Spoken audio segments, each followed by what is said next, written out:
can be applied to any future online courses that you take. Not only have I taken online courses, but so have our lovely panelists that I will introduce formally later in the webinar. In addition to being an online student in the past, I also have experience as an online professor. The title of today's webinar is Using Your Leadership Skills to Adapt to Online Learning. I want to note that what I'm going to share should not replace any instructions that your individual professors have given to you. So if you just joined us and you did not have a chance to type your name and major in the chat box, please do so at this time. You should also have your microphones on mute. You'll notice that you have several options where you see your video and microphone. You should also see an option that says start conversation or chat. That is the button you need to click on in order to type your name and major in the comments in the chat. Okay, here we go.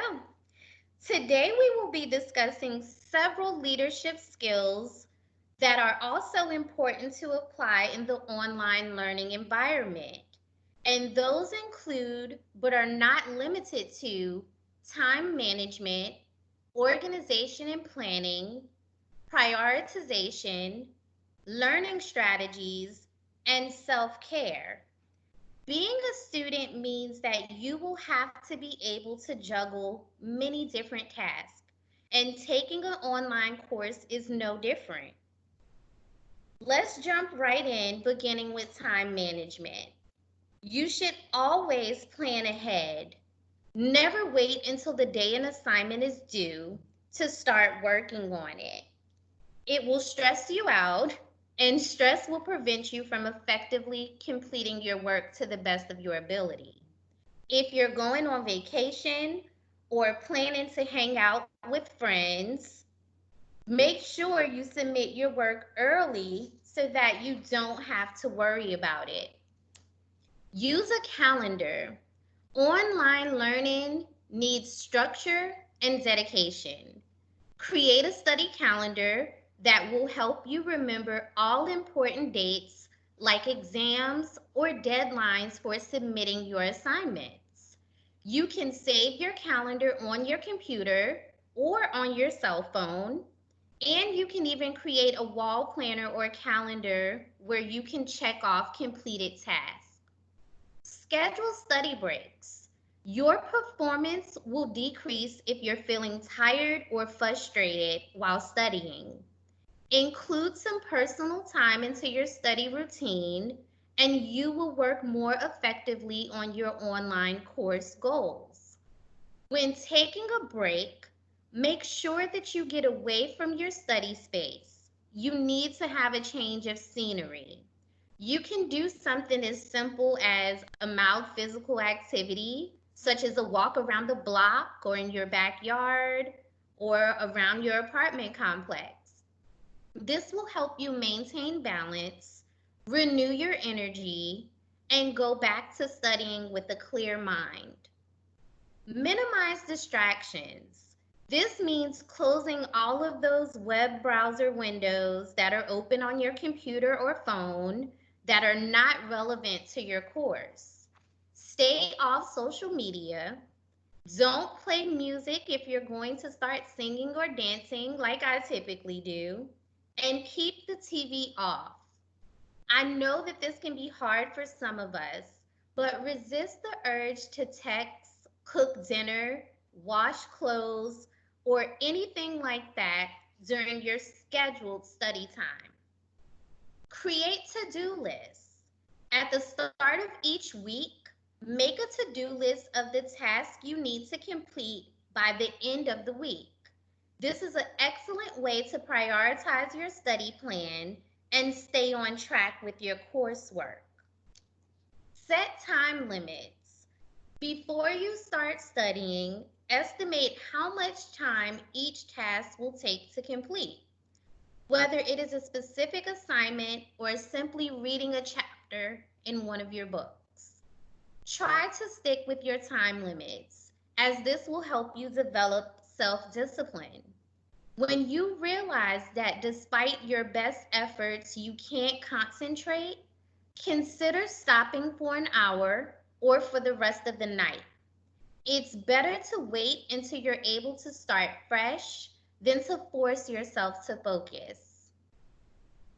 And finally, try to stay on schedule by sticking to your study plan. Procrastination is the worst enemy of online learners. I'm going to repeat that again. Procrastination is the worst enemy of online learners. So make sure that you stay organized to prevent falling behind in your online courses. If you're having difficulties submitting your assignments on time, contact your professor and let them know what's going on so they can possibly assist you. Next, we're going to talk about organization and planning. Create a study area. If you don't have a designated space or a home office, it is more than okay to work from your couch, your kitchen table, or even your bed, as long as you don't fall asleep. In addition to creating a study area, you want to establish a routine. If you are an early riser, complete your work in the morning while your mind is still fresh. If you are a night owl, complete your work at night. Do what works best for you. I know that many of you are planning your coursework around family obligations and jobs. The beauty of online courses is that many of them do not typically require you to be signed in at a specific time. However, you do need to meet your assigned deadlines, participate in scheduled lectures, events, or conference calls with other students and your professor. Make relevant information easily accessible to you by collecting the phone numbers, email addresses, and support links for MGA departments, staff, and faculty all in one place.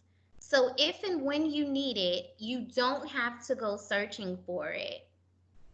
Ensure that your technology works.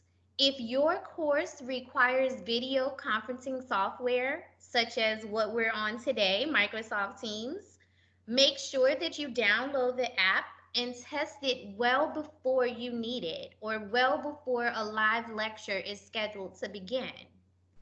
If assignments are uploaded to a cloud service, such as Google Drive or Dropbox, make sure you have the required account details or access information in advance of the deadline.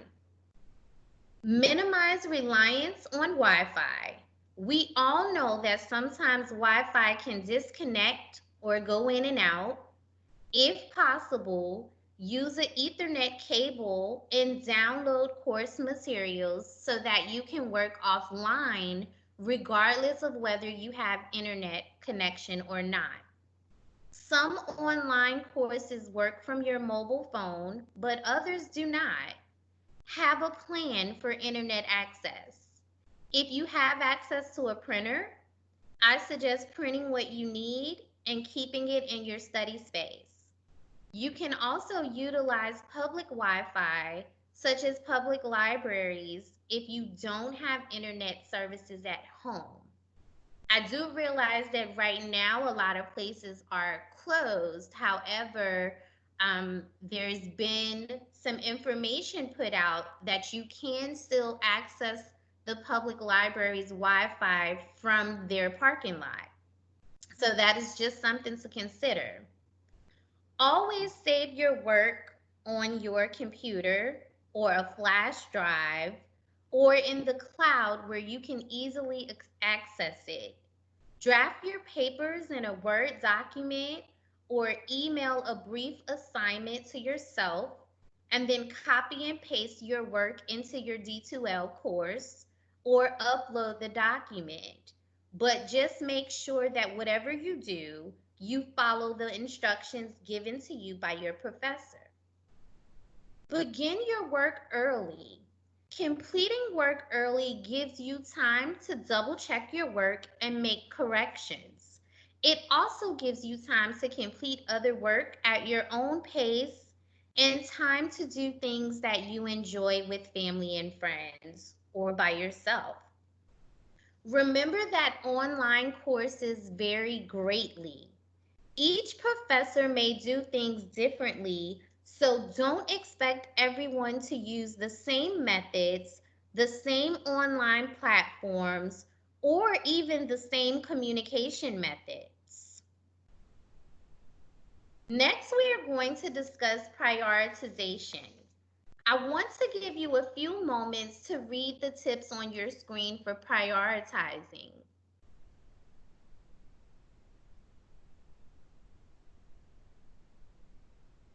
Now I want to point out a few major things.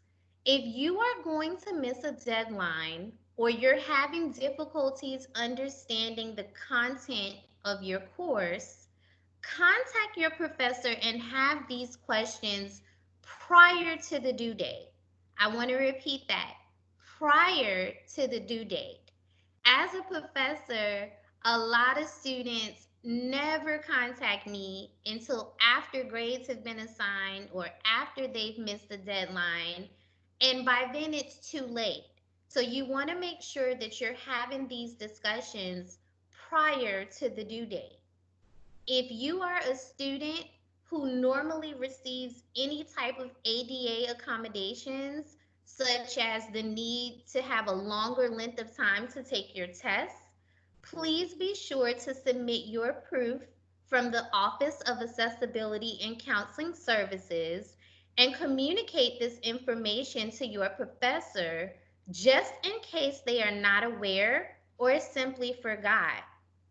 Remember that online professors are not all full-time faculty members and they have other jobs. So early communication is best. Take your online courses very seriously. Your grades will count just as if you were attending class in a face-to-face environment. Online courses do not mean time to slack off or procrastinate. It can often be more of a challenge taking online classes if you don't focus and use your time wisely. Now we're going to discuss learning strategies. I'm going to skip around a little here because some of these are very self-explanatory. The first thing you need to do is make sure that you're testing your knowledge. What does this mean, Dr. T?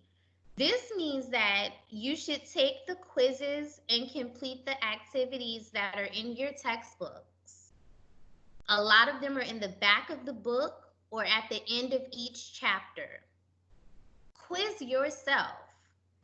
If you have someone at home or a friend nearby, you can have them ask you questions and you answer them. You can also use flashcards to learn the information that you need to learn. Reread your notes and practice the skills being taught. This will help you memorize the material and keep it fresh on your mind so that you are prepared for your tests and assignments. I'm going to stop here for a second because I see that we've had a few more people join us. I will ask that you place your microphones on mute and that you click on the start conversation icon so that you can type your name and major in the comments. Thank you for joining us and remember to mute your microphone.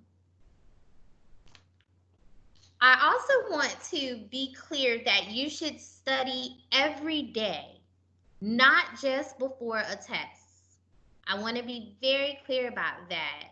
This will help you remember the information that you need to know because most of the time, if you cram right before a test, you really do not remember or retain the majority of that information. Utilize your professor's virtual and phone office hours. You need to stay in constant communication with your professors in the online environment. Stay motivated. Decorate your space with inspirational quotes and pictures. Never forget that the reason you took this online course, you want to graduate, you want your degree, you want to be able to obtain a great career. Remember those things as you are navigating through your online learning courses. Accept that you will have productive and less productive days. Every day is not going to be great, but some of them will be. Have healthy snacks nearby and sometimes unhealthy snacks because let's face it, sometimes we all need a Snickers bar to boost your energy, especially. Make sure that you take some time for yourself from time to time. Stay positive, keep your head up, and remember that it's important to take care of yourself, which leads us to our next point, self-care. As I give you a definition of self-care, please closely look at the questions on the screen. Self-care is any activity that we do deliberately in order to take care of our mental, emotional, and physical health. Good self-care is the key to our improved mood and reduced anxieties. It is also the key to a good relationship with yourself and others. Remember that medical professionals recommend at least 6 to 8 hours of sleep every night. Now, you don't have to tell me the answers to these questions, but can you honestly say that you're able to place a check mark in every box listed on the screen? I definitely cannot, but I try each day to make sure that I am doing at least a couple of these things to take care of myself. Now, this concludes the informational portion of our webinar. I'm going to introduce two of our CCLD career advisors. They're going to give you some tips about online learning from their experiences as current online students. Heather McIntosh has worked for MGA for over 8 years, and she is currently working on her doctorate degree. She's going to go first. Directly following Heather will be Kenyatta Nesbitt. She has been on our team since January and is currently working on her master's degree. Once Kenyatta is finished speaking, we will have time to answer your questions. You can feel free to type your questions in the chat, or you can unmute yourselves to ask your questions once they both finish speaking. So now at this time, let's give a virtual round of applause to Heather McIntosh. Hey everybody, glad to be here today. As Dr. Russell stated, I am currently an online student myself, so I'm in the same, you're in similar company. I did actually complete a fully online degree already, so this is actually my second, and it's mostly online. We only meet once a month, so it's pretty much 90% online. So you could essentially say this is my second fully online degree that I'm currently pursuing. So I do have a good bit of experience in this environment. And I will just go ahead and say that Dr. Russell did such an amazing job covering most every single aspect of it that really, from my perspective of it, there's just a few more things I'm just going to stress and maybe just add a little more content to, because she did such a great job covering pretty much everything. So the one thing that I really stress for students who are transitioning to this new virtual environment really is that communication with professors. And Dr. Russell did a great job stressing that. But that really is something I want to strongly uh, discuss even more, because there is a balance there. You definitely want to wait well before a due date, or make sure to reach out well before a due date for any questions you may have. And the thing is, I know some students become a little intimidated sometimes. They feel like they don't want to bother their professor too much. You might send an email and then the next day think of a different question and like, oh, I've already emailed in the past 24 hours. But just know that I mean, look at it the same way as if you're popping into their office for office hours, or coming up to them after class. You might think of another question later. So just know that you're not going to send too many emails if the emails are different questions and have different things you need clarification on. Now, that being said, the reason I stress that last part is because there also is, a time period you should allot for a professor to respond. So say you're asking one question, hey, Dr. So-and-so, I would like a little more clarification on what the page, length is for this particular essay, because I didn't see it noted in the instructions, or something like that.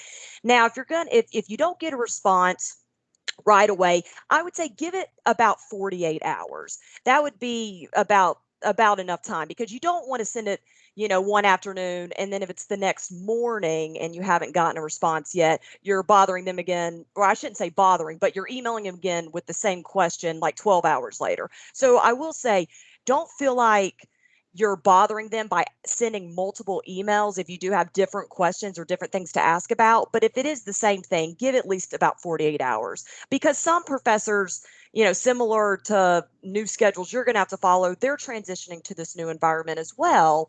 So they might have certain times of the day they're checking their emails. So say they allot, maybe the morning to check their emails, and then they do grading and other stuff in the afternoon. If you send something in the afternoon, they're not going to get to it to the next day. So just making sure to kind of, not be too impatient with getting a response, but also knowing that you should reach out to them anytime you have a new question and not be intimidated to do so. And in regards to communicating, I would also stress communicating with classmates as well. And again, Dr. T gave a great tip about setting up virtual rooms, but also just reaching out to them if you have maybe a question that maybe they might, be able to answer quickly instead of the professor. Like, for instance, if a professor extended a due date and they mentioned it in an online class, maybe instead of reaching out to the professor, you could quickly message or email one of your friends or classmates that you've talked to a lot, hey, when did they extend that due date to? So little questions like that. Feel free to also utilize your classmates as well. And also just in general for support. You really should just utilize them in general, reach out to them, just to give each other moral support and to build that foundation. Because I'm sure, when you're on campus, there's some classmates you'll kind of chit chat with before class. You might hang out outside the building after class and chat with them for a while after class. So try to keep that same routine up. Try to also check in with them and reach out to them as well and keep that communication up. And then the last thing I'll say in regards to communication is just kind of perfecting and fine tuning professional email communication.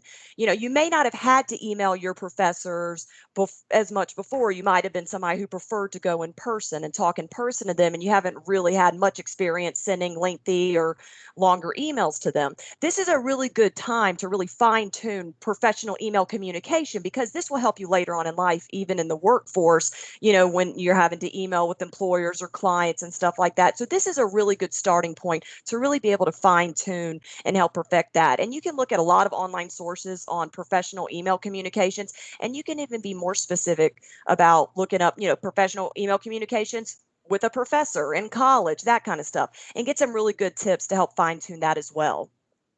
Um, the other thing I would say, moving into a different area, which Dr. Russell covered in her learning strategies, is the taking notes. She gave a great tip about making sure to take notes on every virtual thing you look at, whether it's an online presentation or just a video that was uploaded that you were assigned to watch. You really need to get into the habit of continuing the same kind of note taking that you did before. So if you were somebody who preferred to do the pen and pad handwritten notes, whenever you sit down for an online class lecture or to watch a video, make sure to also have that pad and pen. Make sure to always sit down and have that pad and pen with you before class begins or before you start something, because you don't want to be in the middle of class and realize you forgot your pad, and then you don't want to leave because they might see or you might miss something important. So you want to make sure to prepare as far as notes. Now, if you were somebody who was used to doing online notes, it could get a little trickier. You might have a computer where you can maybe do kind of a split screen, or maybe do a smaller Microsoft Word box and move it over to the side to where you can see the background, but over on the side in a smaller box, type in. Just whatever your method was, try to make sure to still replicate and do that same method. And again, as Dr. Russell mentioned, treating this just like you would if you were sitting down in person on an on-campus class. Let's see, I had one more. Let's see. I apologize. Oh, yes, my last thing. I apologize. I have my notes right next to me. See, my pad and pen. I walk the walk. So the other thing that I would say, and again, it's more just stressing something Dr. T already mentioned, but when it comes to timed online quizzes or tests, you might have one of those where it comes up and you have, an hour to do it, and there might be some short essay or even a long essay. And just to stress, you want to do everything on a Word document first, even in those cases. So even if it's something timed and you have the box, the text box, you want to make sure to type any of those kinds of short essays or essays for timed quizzes and tests. Type those in a Microsoft Word document as well, because what'll happen is that if you spend too long thinking about something, it could potentially time out. And I've actually seen that happen with students before, and I've felt so bad. But they'll be typing in a box and they'll spend 30, 45 minutes typing one question. And then when they go to hit submit, the page will refresh and it will be gone because it timed out. So I'm not saying it will happen, but you just want to make sure something like that never happens. So always type anything on a Microsoft Word document and save it. But again, Dr. Russell did such an amazing job covering everything. And these are just the few things that I would just stress a little more with my experience being an online student. And so thank you for listening, and I'll be happy to answer any questions you have. And I will now turn it over to our other awesome, wonderful career advisor, Miss Kenyatta Nesbitt. So everybody give a virtual applause for her.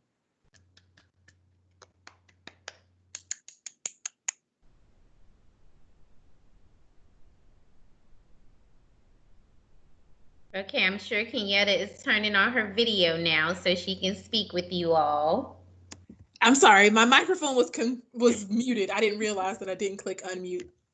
Good afternoon, everyone. Hopefully you can see me. We want to thank you all for... Okay. I know there's a little bit of a delay, so hopefully you can see me now. Yay, we can see you. Okay, great. Good afternoon, everyone. Thank you for joining us for our webinar today. I echo the sentiments of Ms. McIntosh in that Dr. Russell covered quite a few great points that will help you to be successful during your online instruction time. I'm excited to be able to share with you some tips based off of my own experience with being an online student. As Dr. Russell mentioned, I am currently pursuing my Master's of Business Administration online. And so we're all in a similar boat, but I also did quite a bit of my undergrad time online as well. A little less than half of my experience in undergrad was also online. So I vividly recall spending a lot of time, doing things virtually as you all. So I hope that you find the tips and strategies that I share, which will pretty much echo what they were sharing, to be helpful for you. And I'll also try to share some examples just to kind of draw it home and make it more real life for you. So the first example that I would have is, to ensure that you're as successful as possible in this online instruction, I would recommend setting boundaries. And so what I mean by setting boundaries is, as you keep in mind all of your obligations as a student, a child, an employee, if you're an essential employee or not, whatever the case may be, if you have a small business, whatever your obligations are in your life currently, I recommend that you set boundaries so that you can operate in each of those areas efficiently, but also making sure that you're prioritizing your workload with being an online student. And with prioritizing that workload, it's extremely important, as both of the ladies mentioned, to plan ahead of time. And so for me as an online student, I have made up in my mind that my online studies are very important to me. So they're at the top of my list and they're one of my top priorities. So when people are asking me to do things, or when I know that I have other obligations, I'm very quick to remind myself of my obligation to my work and making sure that I'm staying on task, that I'm submitting assignments ahead of time. So make sure that you are planning. And when it comes to planning, for me, to-do lists don't necessarily work in the traditional form. So I rely a lot on my technology. So my cell phone, it's easier because I'm always with my cell phone and it's always with me unless it's dead. So I utilize the calendar function, and I have various other apps on my phone that help me to plan effectively. So I would recommend, since we're in the age of technology and everybody's online now with your instruction being online, utilize your mobile devices. Whatever you engage with most often, incorporate that into your planning and making sure that you're prioritizing your studies. And also, as Heather mentioned, it's extremely important to establish great communication when you're an online student, not just with communicating with your professor, but building that support network with fellow students. And as an online student, I have found that building that network has kind of been integrated into my program of study. Every single course that I've taken so far has required me to complete a group project. And so as a result of that, it has gotten myself and my fellow colleagues in my program more in line and aligned with the idea of developing a support network with our colleagues. And as Heather mentioned, that provides an avenue for you to ask questions, for you to gain support during this time, for you to gain camaraderie, because you then have a group of people who also understand exactly where you're coming from, the situation that we're all having to deal with as students. And so you can provide each other motivation and encouragement, in addition to making sure that everybody stays up to date on things that are happening in class and making sure that everyone's staying on the same page. So it's very helpful when you're building those support networks. Apps that work for me are apps like GroupMe. I'm sure you may have heard of some of them.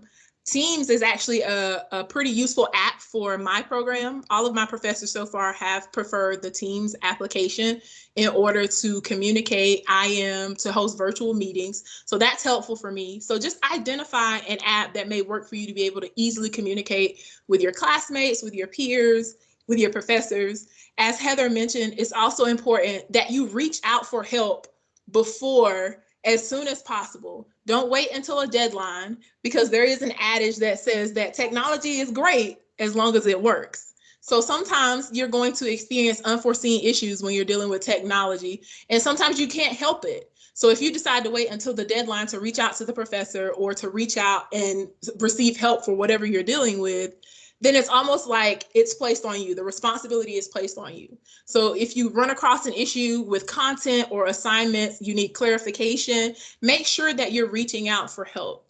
I love to tell my students all the time that success leaves clues. So there are numerous people in your program prior to you that gained success and that were able to complete their degree successfully. And success always leaves clues, but it's up to you to ask questions when you need help and when you need access to those clues. So make sure that you're reaching out, that you're being professional in reaching out, but make sure that you're sharing that information when you need help. No one's going to know that you need help until you say it. So make sure that you're reaching out.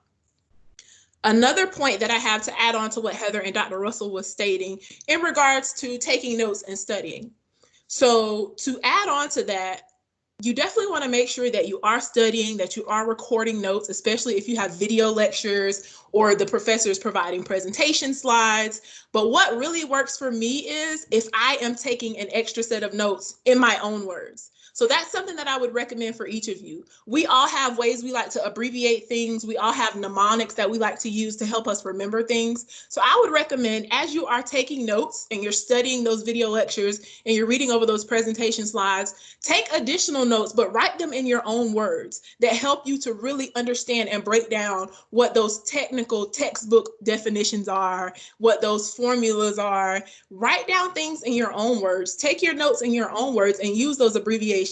So that way it's easier for it to click when you're trying to recall things, when you're reviewing things, when you're practicing them. If you're writing them down in your own words in abbreviations and phrases that you understand, then when you run across that word on a quiz or a midterm or a final exam, you automatically remember because you associated it originally with something that you're already familiar with. So make sure you're writing down things in your own words when you're taking notes. Another tip that I would like to share with you all is taking charge of your learning. And so with taking charge of your learning, you decided to enroll with us here at MGA to pursue a degree. We're excited that you're here as students. We love the fact that we get to assist you every day, that we get to interact with you. But at the end of the day, when you get ready to have that degree conferred, it's going to have your name on it, which means you have to take charge of your degree. So you have to decide, there's just certain things that I may not be able to engage in right now because my online studies are more important. So as you're building those study breaks and you're building out your calendar and how you're going to address your studies and make sure that you stay on top of things, make sure you're always focused on, I'm doing this for me. I'm going to make sure that I'm staying on top of things. So if that means I have to turn down a virtual Netflix watching party to make sure I have my assignment turned in, make sure that you are taking charge. And a part of taking charge also is affirming yourself, reminding yourself that you are capable of succeeding, even with everything that's going on beyond our control. You are capable of still coming out of the semester on top. You're capable of making the grades that you said you wanted to make at the beginning of the semester. So affirming yourself and reminding yourself that you are intelligent, you are able, you are willing, and you're determined. So writing those affirmations out. I'm a sticky note person. My friends call me the sticky note queen. I have sticky notes everywhere. You probably can't see them here because this is a blank wall behind me, but I literally have sticky notes everywhere in my room, in my study place. And it reminds me, because you are going to have days, it's inevitable. You're going to have days where you're frustrated, everything is going wrong, you got too much going on, it's not enough time in the day, you're worried about COVID-19, we can't go outside, we got to stay in our house, and you're all stressed out. And so there's going to be days where you're going to want to give up. You're going to wish you would have never started. You're going to wish you would have sat this semester out. But you have to have those things in place so you can look at those things. You can remind yourself with text messages and sticky notes and those affirmation phrases, and they can motivate you to go the extra mile, to go one more step. And so that's a part of taking charge of your education and making sure that you're pushing yourself along with that support network that you're establishing. And one other suggestion that I would give you as well is establishing a positive reward system to help you maintain motivation. And so for me, I enjoy shopping and traveling. And so when I do something good, or I make an A on a final, or I pass a class with an A, I'm like, okay, Kieta, like, you can go shopping, or you can buy those new shoes, or, you can buy whatever, or you can, book this hotel for this trip later in the year. So I'd recommend establishing a positive reward system. And it doesn't have to involve spending money or anything. You can just reward yourself with a not so healthy snack if you're, a health junkie, or you're trying to stay on the clean eating bandwagon. So if you do well on your next quiz, you're going to have ice cream or pizza this weekend. But just establishing a positive reward system, because that's a way of rewarding yourself and positively motivating yourself to keep going. If you can accomplish that milestone, then you can do it again. You can repeat it for the next quiz. You can repeat that for your final. You can pass this class with an A. And establishing a positive reward system will kind of give you that nudge that you need to keep going forward. So those are just some of the few tips that I'd love to share that have been working great for me as a current student. And I wish you all continued success this semester. And if we can assist you in any way with any service that we offer, we are definitely here for you. Thank you. Thank you so much. I just want to give a huge thank you to Heather and Kenyatta for those excellent tips that they have given us all. It definitely helps when you're getting advice from individuals who have gone through what you are going through and who have achieved what you want to achieve, which is to eventually graduate with your bachelor's degree or your associate's degree, wherever you are at this point in your academic career. So thank you so much to Heather and Kenyatta. At this time, I just want to make a few announcements before we start answering any questions that you might have. So I do want to make sure that you are aware that our Macon campus for CCLD is in the Student Life Center. We're in Suite 261 on the second floor. Heather is the career advisor for our Macon and Warner Robins campus. We don't typically have an office space at Warner Robins, but she does handle both campuses. Kenyatta is our career advisor for the Cochran and Eastman campus, and CCLD is located in Sanford Hall on that campus in Suite 112. I have an office in both the Student Life Center on the Macon campus and the Cochran campus. And we also have, I'm not going to put her on the spot, but Miss Ashley Jennings is on, and she is the Student Life Coordinator at Dublin. And she also addresses career services needs on our Dublin campus. And we also have our CCLD director, Dr. Mary Roberts, who is on.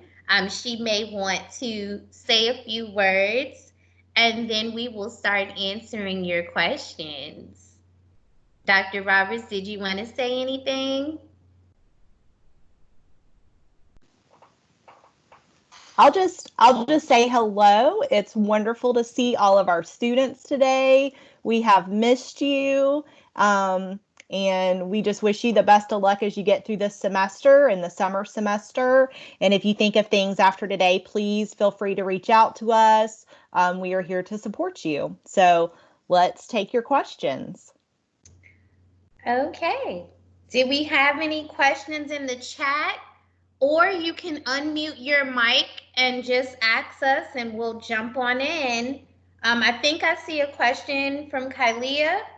What can I do if my teacher does not respond to my questions or concerns for assignments or projects? I'll take that one. I will say, first, I'm assuming the first thing you did was email your teacher. If there is a phone number available, some professors share that, some don't.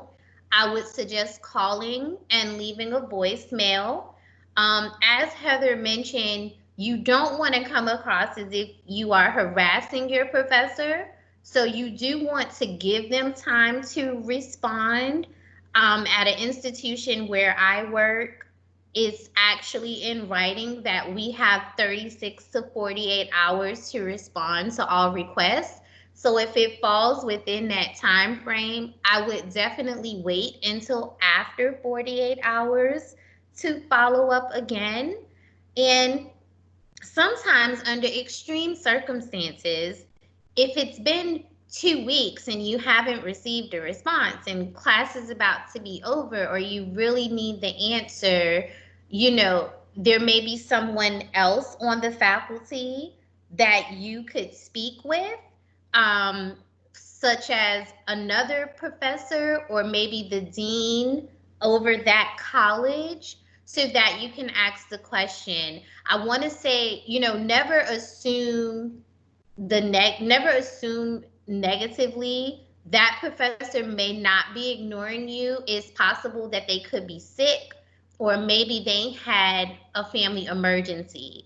So give it a fair amount of time before you reach out to someone and go over their head. I hope that answered your question, Kylia. Do we have any other questions?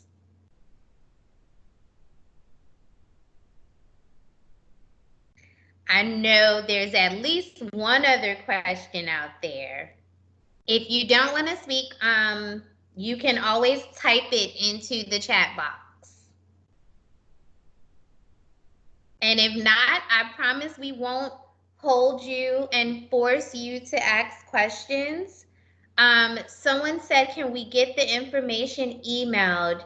Yes, if you registered on Handshake and we have an email address for you, we will definitely email it. I will say that, Rachel, I'm not seeing a last name for you. So if you want us to email the PowerPoint, please go ahead and send me your email address. My email is on the screen, or you can simply type it in the chat box, whatever you feel most comfortable with.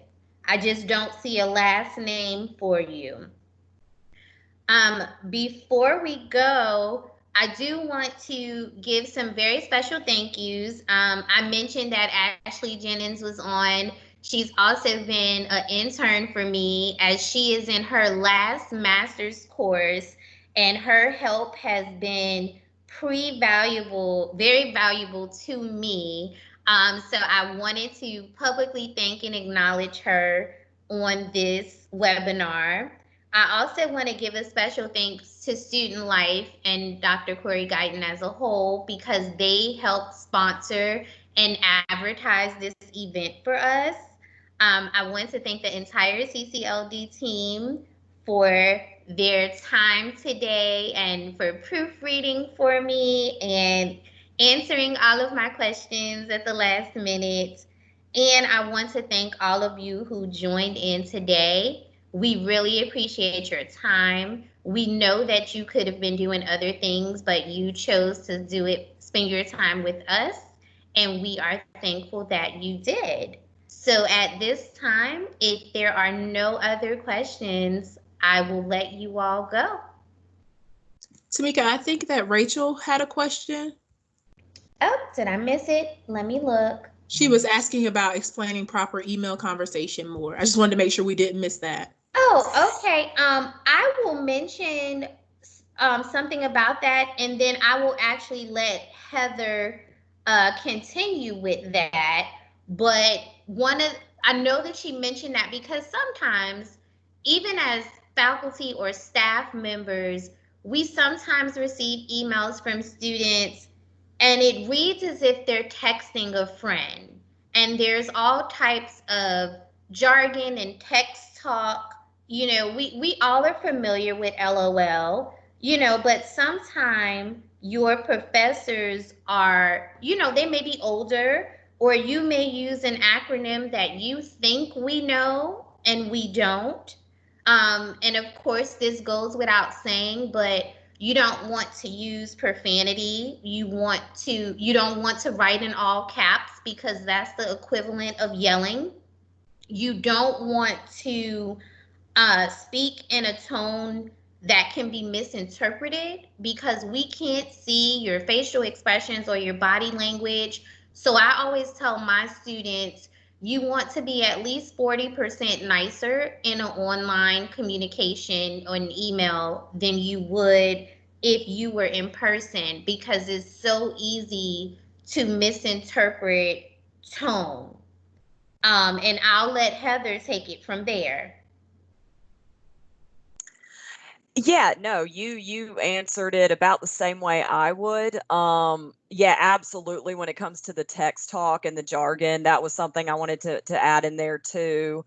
Yeah, just making sure that you know your audience. You are texting a professor instead of a friend or a classmate, so just kind of keeping that in mind. And yeah, that little tip there, 40% nicer. I've never heard that before, but that's a great tip, because I think oftentimes with emails, they really can sometimes unintentionally sound a little maybe harsher than intended, or like there's a little bit of a tone that you didn't mean to happen. One just off the top of my head example would be, say, again, going back to like you're reading an assignment and there's a piece of information that you're not seeing, like maybe they forgot to put a maximum page length or forgot to put how many citations are needed. And so like, say you want to call say you want to write him an email and ask about that, just you want to say something like, Dr. So-and-so, I was looking over the assignment and I just happened to not see this piece of information. It would be great if you'd be able to clarify that a little more for me. I'd really appreciate it. Something like that, as opposed to like, hey, Dr. So-and-so, you didn't put this in the assignment. I need to know this, please tell me now. Like, and again, that might be an exaggerated response, but you got to keep in mind just again how things read, and just asking for something and being respectful about it and having that tone. And that those really were the main things I would stress. But definitely the jargon and the text talk. Yeah, I can always tell a lot when students email me from their phone, because autocorrect, that's a big one, especially if you're emailing from your phone.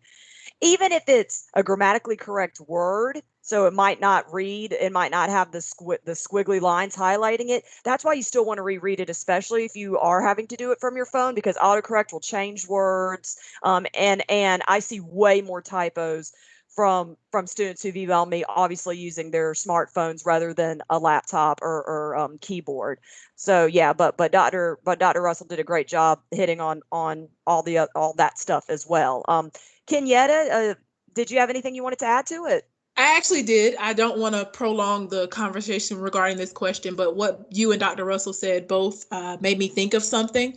Also, it's extremely helpful whenever you are sending emails to insert salutations and greetings. So before you get straight to the point of, I need your help with this, or you didn't do this right, or I don't understand this, start off your email by greeting your professor. Hello, good morning, good afternoon, Professor so-and-so, and make sure you're ending your emails as well with proper salutations, regards, kindly, so that takes the edge off of the assuming or the tone of offense, or assuming a negative tone. And also, you want to make sure that you're including relevant information that helps them to be able to identify who you are and answer your question correctly.